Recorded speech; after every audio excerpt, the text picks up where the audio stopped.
Selamat datang di channel saya Serangga Gatal. Jangan lupa di subrek, like and share. Mimin doakan semoga kita sehat semua. Oke, kita mulai. Gerbang kota lebar Mountain Wu City menjulang tinggi ke langit. Dua barisan prajurit tingkat dewa berdiri dalam formasi di atas dinding di kedua sisi gerbang, semuanya mencapai ketinggian 5.000 km. Mereka mengenakan baju besi hitam dan terstandarisasi dan terus-menerus mengawasi sekeliling mereka sehingga mereka dapat menemukan gangguan. Para penjaga di atas gerbang dan para prajurit yang bertanggung jawab atas susunan teleportasi memiliki status yang sangat berbeda, meskipun keduanya adalah tentara. Yun Hai mentransmisikan ke Sui Ying. Dan itu karena penjaga gerbang semuanya memiliki peringkat entry. Dongbo, apakah kamu menyadari apa yang diwakili peringkat ini? Aku, Sui Ying mengangguk. Memiliki peringkat awal setara dengan menjadi pejabat di dunia fana. Mereka yang memiliki peringkat masuk pada gilirannya dapat dikaitkan sebagai bawahan langsung dari Istana Dewa Pertumpahan Darah. Meskipun peringkat masuk adalah peringkat rendah di dalam Istana Dewa, itu masih berarti bahwa mereka adalah bagian dari itu.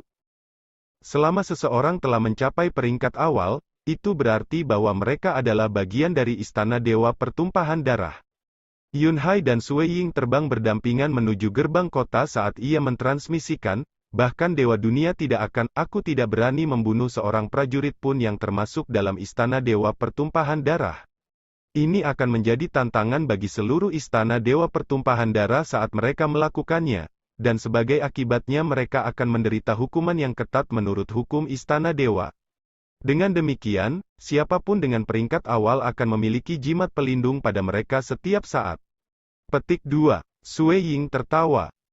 Dewa Dunia tidak akan berani membunuh orang-orang yang termasuk dalam Istana Dewa Pertumpahan Darah? Dewa Dunia yang benar-benar kuat, seperti Dewa Dunia tahap ketiga, pasti berani melakukannya.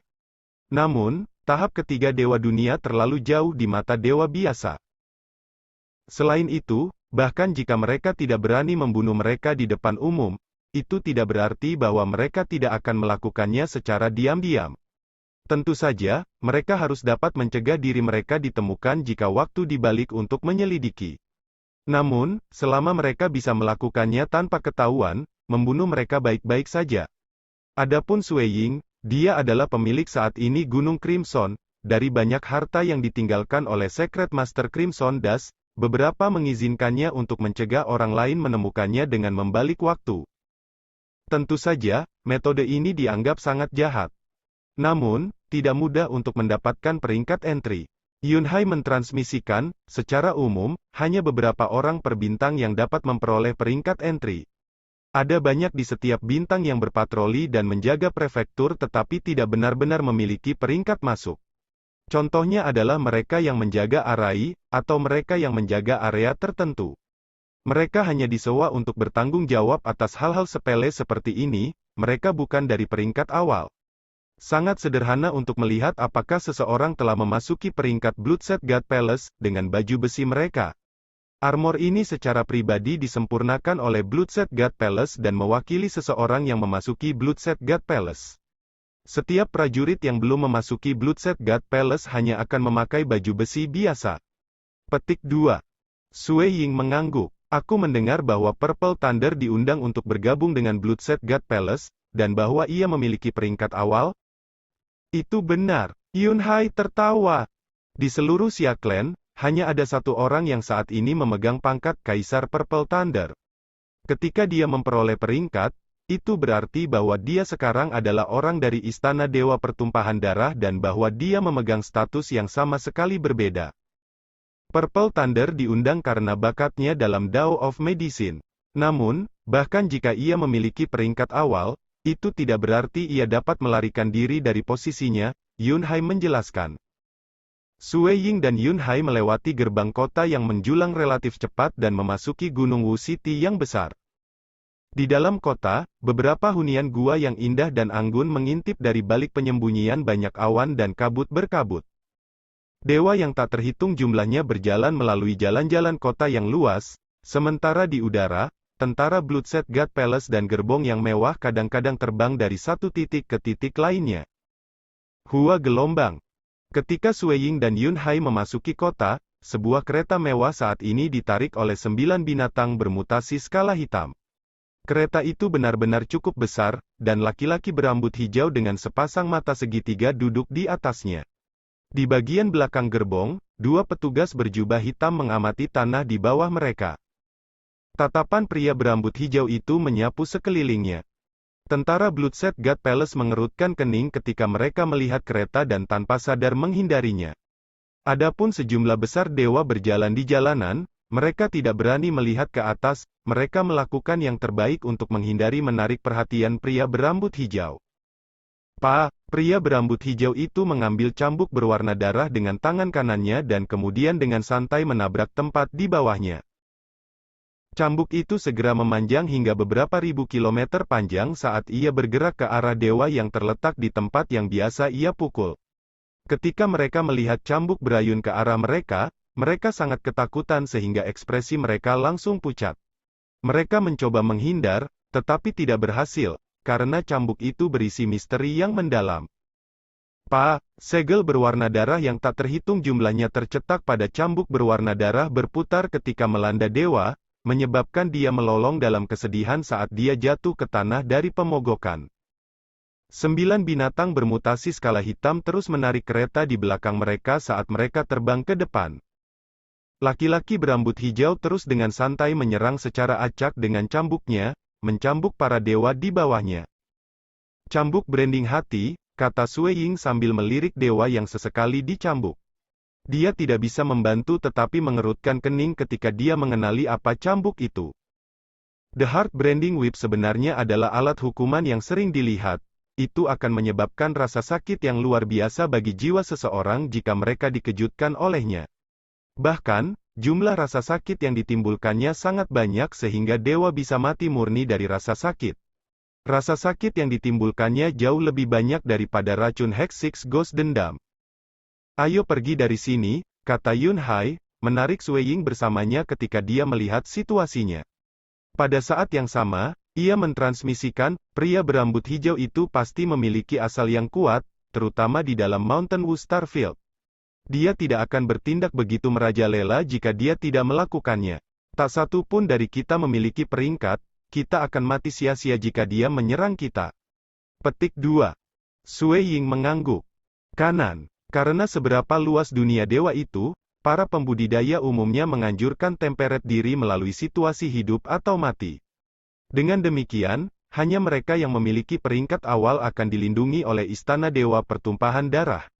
Adapun mereka yang tidak memiliki peringkat, Istana Pertumpahan Darah tidak akan peduli bahkan jika mereka akan saling membantai. Setelah semua, dengan berapa banyak bintang di sana, akan sulit bahkan Istana Dewa Darah untuk peduli pada diri mereka dengan setiap hal kecil. Mengingat fakta bahwa dia berani menjadi begitu merajalela, dan pada gilirannya kemungkinan besar memiliki latar belakang yang kuat. Dia harus memiliki peringkat masuk juga. Yun Hai mentransmisikan, dia berani membunuh dengan santai orang-orang di bawahnya, namun kita kembali tidak dapat membunuhnya. Saat kami melakukannya, itu akan menjadi tantangan bagi Bloodset God Palace. Petik 2. Hahaha. Laki-laki berambut hijau itu tertawa ketika dia melanjutkan dengan santai cambuk pejalan kaki, tawanya menyebar di udara. Dia mencambuk siapapun yang tidak menarik matanya, menyebabkan mereka berguling kesakitan di tanah. Cambuk branding hati benar-benar terlalu menyakitkan. 2 petugas laki-laki berambut hijau berjubah hitam dengan dingin mensurvei daerah sekitar gerbong, pekerjaan mereka untuk hanya melindungi tuan muda mereka. Tuan muda benar-benar tangguh. Siapa yang berani menyinggung tuan muda kita di seluruh Mountain Starfield? Seorang wanita menawan di sebelahnya berkata dengan datar. Seseorang harus membuka mata mereka cukup lebar untuk melihat siapa aku. Pria berambut hijau itu menyeringai. Matanya dipenuhi dengan dingin yang kejam ketika dia melihat jalan-jalan di bawahnya dan dengan santai mengayunkan cambuknya. Laki-laki berambut hijau itu tiba-tiba mengerutkan kening. Sebagian besar dewa di jalan tidak berani melihat ke atas dan secara aktif menghindari daerah yang dilalui lelaki berambut hijau, takut mereka menarik perhatiannya. Namun, dia melihat 2 pria meninggalkan area di kejauhan, salah satunya mengenakan jubah biru berbintang dan berani menatapnya, dia bahkan mengerutkan kening padanya. Ketika dia melihat ini, ketidakbahagiaan melanda hati pria berambut hijau itu. Dia bisa mengatakan bahwa penampilan pihak lain tidak mengandung rasa hormat atau teror apapun. Faktanya, dia benar-benar terlihat tidak senang. Dia berani, pria berambut hijau menjadi sangat marah. Dia terbiasa mampu merajalela dan mampu melakukan hal-hal sesuai dengan keinginannya sendiri. Membunuh seseorang untuk menyenangkan dirinya sendiri hanyalah masalah kecil. Penampilan dan ekspresi remaja berbaju biru berjubah itu telah membuatnya marah. Hanya dengan satu tatapan saja telah membuat pria berambut hijau itu marah. Dia sangat marah dan ingin segera bertindak terhadapnya. Pria berambut hijau itu mendengus marah. 9 binatang bermutasi skala hitam tahu apa maksud pemiliknya. Dengan demikian, mereka segera berbalik dan bergegas menuju Sue Ying dan Yun Hai. Saat mereka mendekati pasangan itu, pria berambut hijau itu dengan marah mengayunkan cambuknya ke Sue Ying. Huala!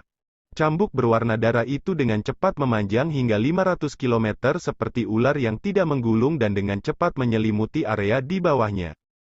Sue Ying menatap cambuk ke atas saat turun. Dia juga melihat tatapan dingin dan menyeramkan di mata laki-laki berambut hijau ketika dia memandang rendah mereka dari gerbongnya yang mewah di atas langit. Dongbo, Yun Hai ketakutan ketika dia melihat cambuk turun. Sue Ying, bagaimanapun, hanya menarik Yun Hai bersamanya karena, dengan satu gerakan kakinya, ia menggunakan misteri mendalam ekstrim piercing untuk melarikan diri dari serangan cambuk. Sosok mereka berfluktuasi ketika si cambuk berwarna darah menamparkan ke jalan lebar Gunung Wu City dengan seorang pak. Terlepas dari kekuatan di balik serangan, itu tidak meninggalkan kerusakan apapun, hanya segel-segel samar-samar yang bisa dilihat. "Kamu masih berani mengelak? Keberanian yang luar biasa," teriak pria berambut hijau itu. Matanya yang dingin dan seram terkunci pada Sue Ying saat dia berkata, "Tangkap dia untukku. Aku ingin mengalahkannya sampai mati." Petik 2. Ya, Tuan Muda.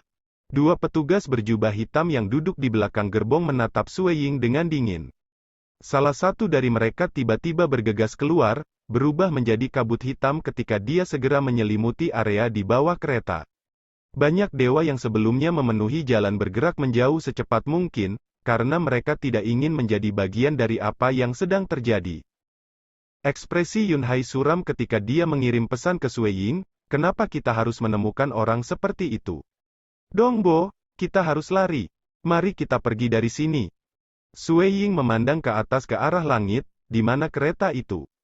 Petugas berjubah hitam meninggalkan kereta dan berubah menjadi awan kabut hitam, terbang ke arahnya sambil memancarkan niat membunuh. Sue Ying bisa menyimpulkan alasannya dengan sekali pandang. Rupanya, dia marah dan jengkel karena aku memandangnya. Namun, bukankah menurut kamu itu sedikit berlebihan? Pandangan kasual ke arahnya, dan dari jarak seperti itu.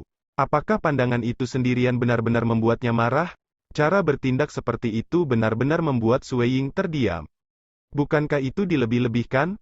Sue Ying menggerutu pada dirinya sendiri. Jika kita berada di ibu kota prefektur Laut Tenang atau Istana Dewa Pertumpahan Darah, dia tidak akan berani bertindak seperti itu. Di tempat-tempat tersebut, bahkan mereka yang memiliki dukungan signifikan mungkin menunjukkan sikap, tetapi mereka tidak akan bereaksi berlebihan.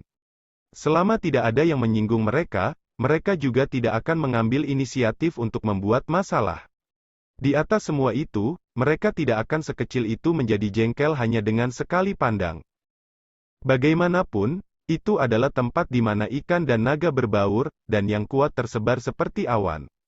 Jika dia dengan mudah memprovokasi dan membunuh siapapun hanya karena seseorang menatapnya, sangat mungkin bahwa dia tidak sengaja akan menyinggung seseorang. Sayangnya, ini hanya salah satu dari banyak lapangan bintang. Tidak banyak dewa dunia yang datang ke ibu kota ini, dan bahkan lebih sedikit orang dengan latar belakang yang signifikan. Ini saja memungkinkan dia untuk begitu mendominasi.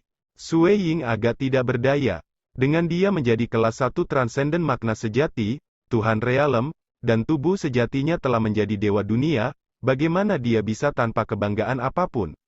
Apakah dia benar-benar akan takut menyanjung siapapun yang memiliki dukungan sedikit pun? Jangan coba-coba melawan, kabut hitam yang masuk, masih di udara, berteriak dengan marah.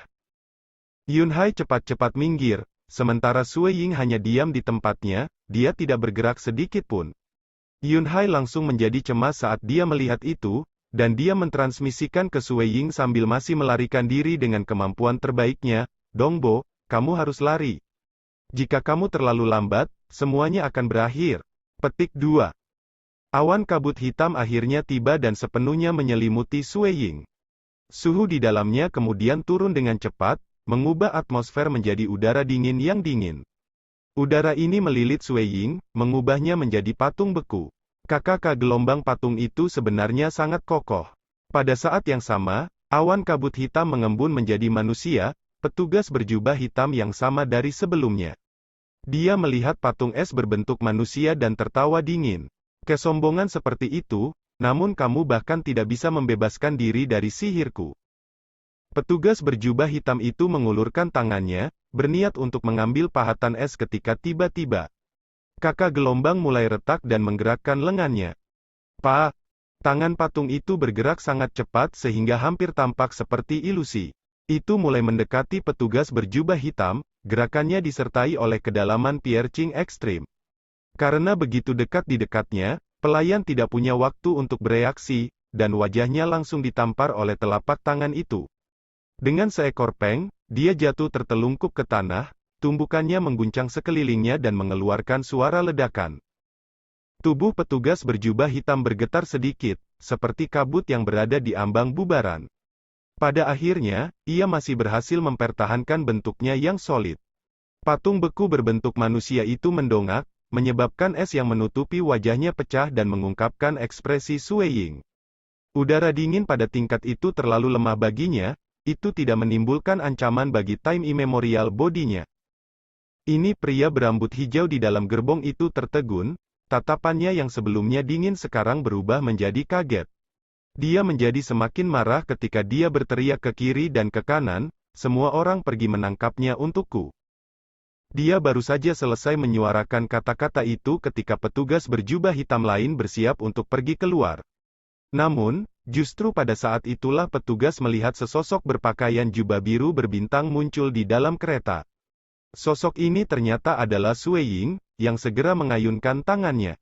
Dengan kecepatan seperti sebelumnya, dia menamparkan petugas berpakaian hitam lainnya, bahkan tanpa memberinya kesempatan untuk menghindar.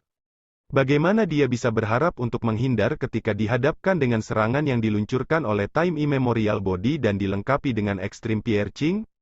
Tamparan ini membuat kepala petugas itu bergemuruh, dan tubuhnya terbang ke salah satu roda kereta.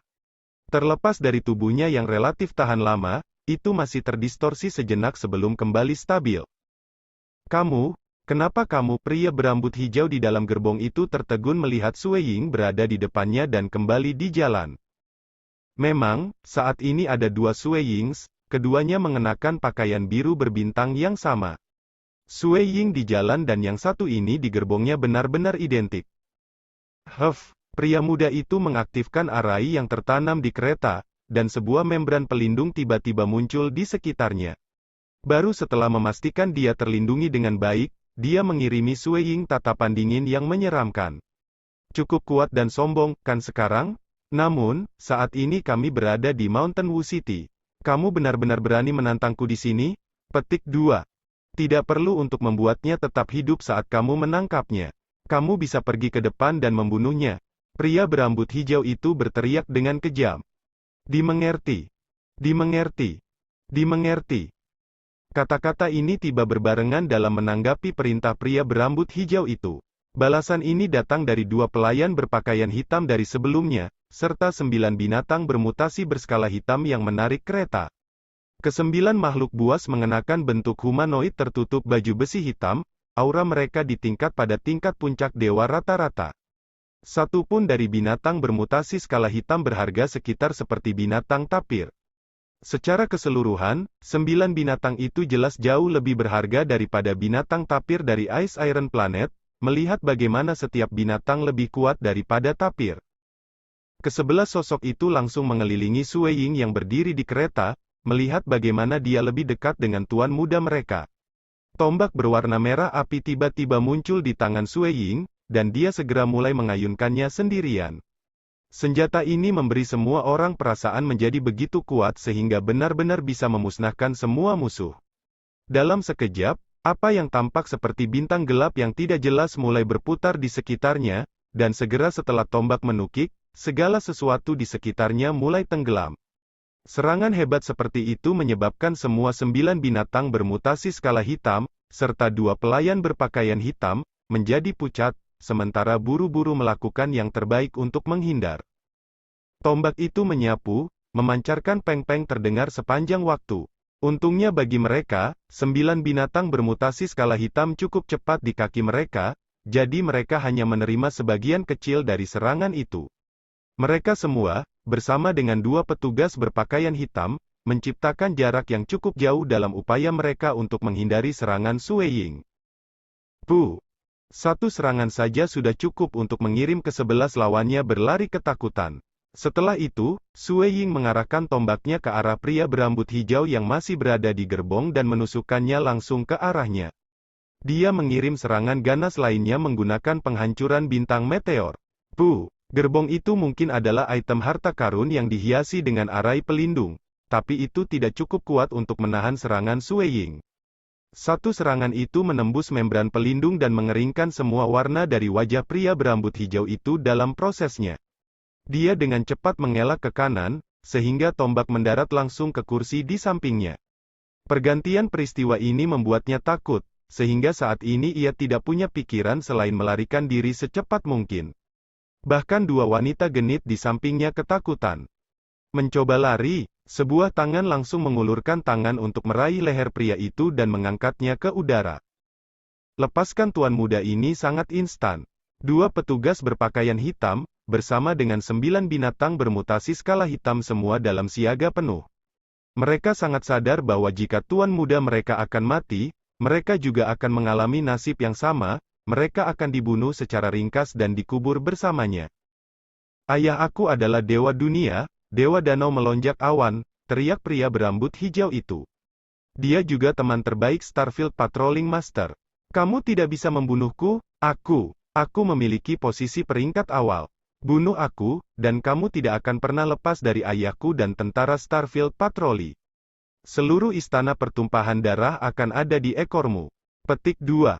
Pria berambut hijau itu panik. Dia terlalu kuat, lawan kali ini terlalu kuat. Dia benar-benar menghancurkan susunan pelindung kereta harta karun itu dengan satu serangan. Terlepas dari teriakannya, dia tidak berani menggerakkan lehernya bahkan 1 inci pun. Dia takut bahwa gerakan apapun yang dia lakukan akan semakin menyinggung ahli misterius ini. Mungkin perlu beberapa waktu untuk menjelaskan, tetapi seluruh rangkaian dari kedatangan pria berambut hijau bersama dengan 2 wanita penggodanya, keupayanya untuk mencambuk Sue Ying menggunakan cambuk hard brandingnya, dan akhirnya menyimpulkan dengan counter Sue Ying membutuhkan waktu tidak lebih dari 1 tarikan nafas untuk dibuka. Menarik, bocah yang tidak punya apa-apa itu, tuan muda awan yang membubung tinggi, akhirnya mendapatkan padang pasirnya yang adil. Beberapa prajurit istana dewa pertumpahan darah berdiri di udara ketika mereka menyaksikan keributan dari jarak yang cukup jauh. Mereka sepertinya tidak lebih dari pejalan kaki sederhana. Sang tuan muda yang membubung tinggi awan ditangkap. Cepat, lihatlah. Banyak dewa dari ujung jalan mulai memperhatikan apa yang terjadi antara Sue Ying dan pria berambut hijau di udara. Sementara itu, Yun Hai dengan segera mentransmisikan, Dongbo, dia memiliki peringkat pemula. Ayo cepat pergi dari sini. Petik 2. Apa? Kamu memiliki peringkat entry? Kamu adalah tuan muda danau awan yang melambung? Dan ayahmu adalah dewa dunia? Mengenakan jubah biru berbintang, Sue Ying berpegangan pada pria berambut hijau dengan ekspresi kaget.